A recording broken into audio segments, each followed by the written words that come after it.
जिल्ह्याच्या मुख्यालयी तहसील कार्यालय असते.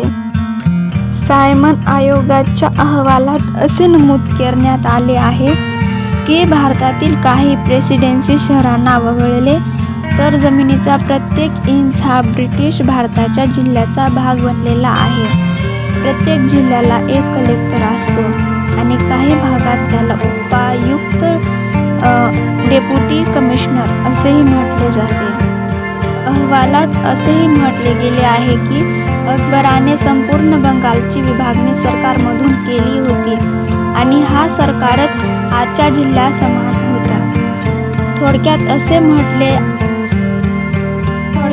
म्हणता येईल की प्राचीन काळापासून भारतीय प्रशासन व्यवस्थेचा मूलभूत घटक म्हणून जिल्हा हाच राहिला आहे.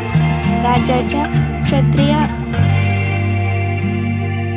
प्रशासनाचा अभ्यास म्हणजे जिल्हा प्रशासनाचा अभ्यास असे म्हटले तर वावगे होणार नाही. जिल्हा हाच भारतीय प्रशासन व्यवस्थेचा गाभा आहे. जिल्ह्याचे हे वैशिष्ट्यपूर्ण स्थान या पुस्तकाच्या पुढील भागातून स्पष्ट होत गेलेला आपणास निश्चितच जाणवेल.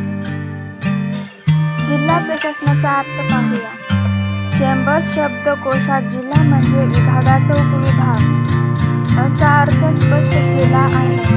लघु ऑक्सफोर्ड शब्दकोशात जिल्ह्याचा अर्थ पुढील प्रमाणे दिला आहे. जिल्हा म्हणजे विशिष्ट भूभाग ज्याच्या निर्मितीचा हेतू प्रशासनाचे विशेषण कार्य करणे हा असतो. त्याच शब्दकोशात पुढे असे म्हटले आहे की प्रशासन म्हणजे जनकार्याचे व्यवस्थापन होय.